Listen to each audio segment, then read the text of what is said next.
What week am I on? Obviously I got a EUC V11. I'm on week 3. I still managed to fall off the EUC,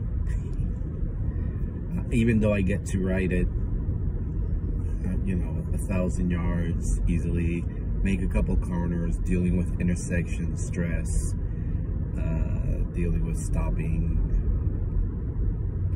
also dealing with people looking at me, performance anxiety.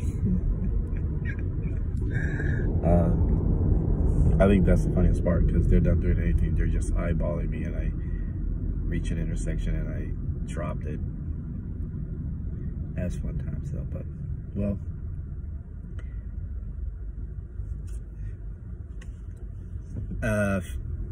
today and this morning I did, was it like, I think I did a mile on it.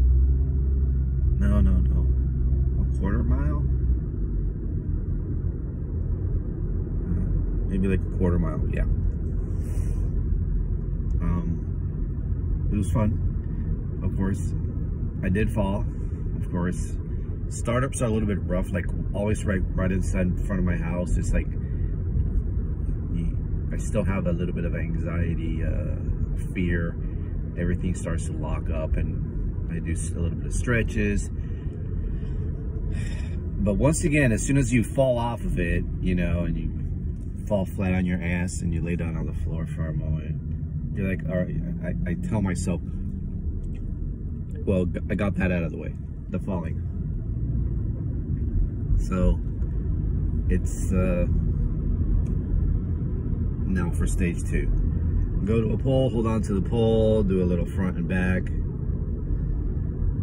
you know, after doing some stretches to, you know, spread out the lactic acid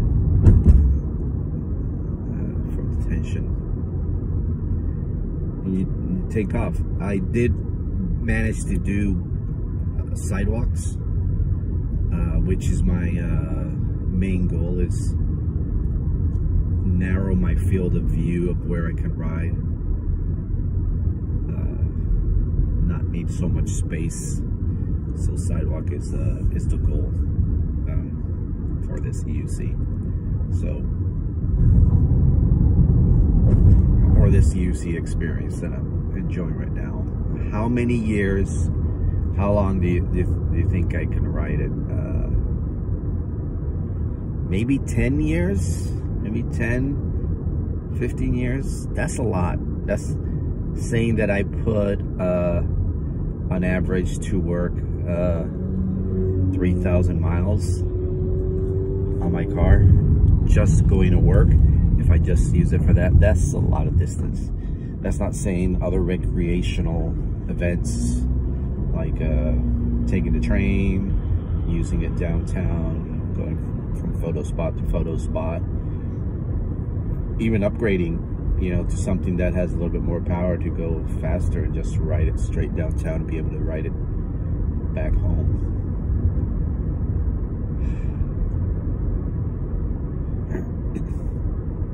What?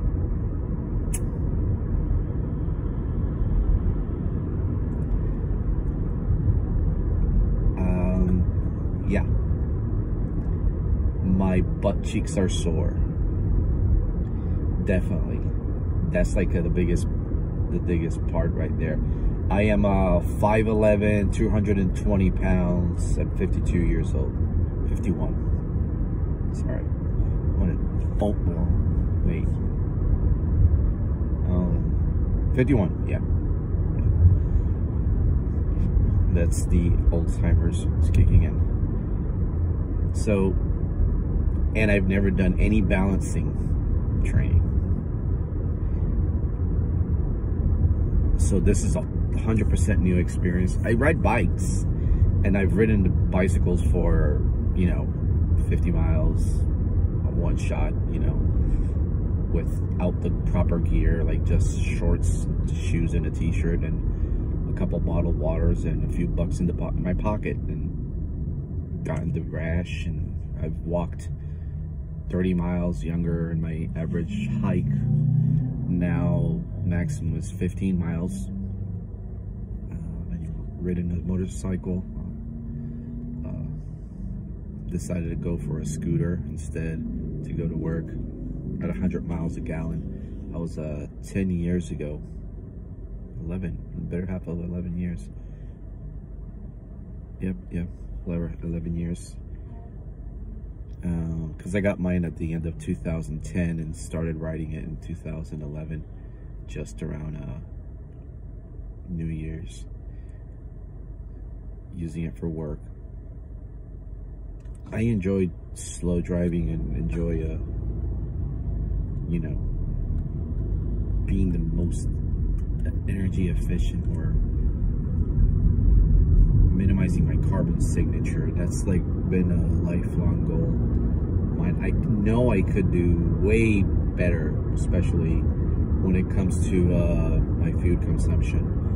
What resources I utilize for that, you know, not pre-packaged, nothing, you know, like have glass containers for everything and just get the whole grain off the scoop.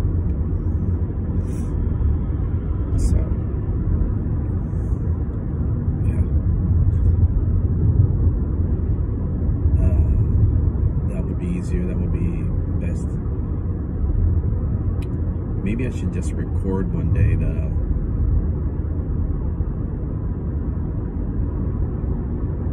ride to work. I did ride my bicycle to the new workplace. Been there 3 years now, and it's cool. I am incessantly have this freaking image in my head that I can't get rid of. I don't know how.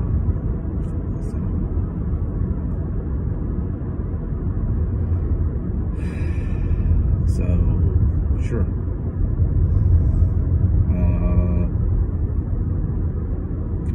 That's more or less it. Injuries, bruising on the ankles, small scratches on the shins, even with the shin guards, bruises on the hips from falling, bump in the back of the head or the top of the head for not wearing a helmet. The first time I fell back, I wasn't expecting to fall back. Sure enough, that's when I fell back. And after that, of course, I don't go without putting on any of my gear. And a laceration the inside of my elbow. I think that's from the actual falling, catching myself on with my forearm, and the actual elbow guard cutting into me. I had to check what the hell's up with that.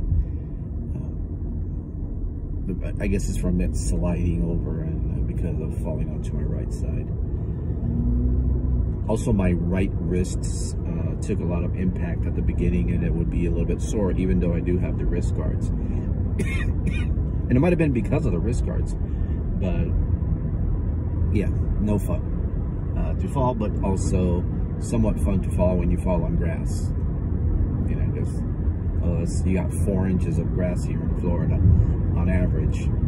It's a sponge, and then the floor is sand, and that absorbs also. So that's been a lot of fun. I haven't ridden on the grass yet. I still have it set on commute, because that's the first goal, is to learn how to commute with it before I start going into trails and so forth. And yet, yes, this morning was focused only on managing the hobbles, and you can induce the hobbles, and you can drift like skiers do and lose control and turn it into a hobble. That was my last fall. So I did manage to kind of stop and stay standing. Well, I'm going to call that one a fail.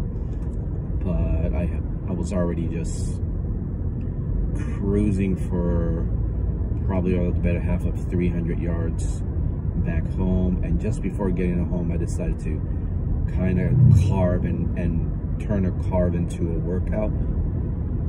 That wasn't fun. Boom. I had to surrender the EUC to the ground gods and take a fall, basically.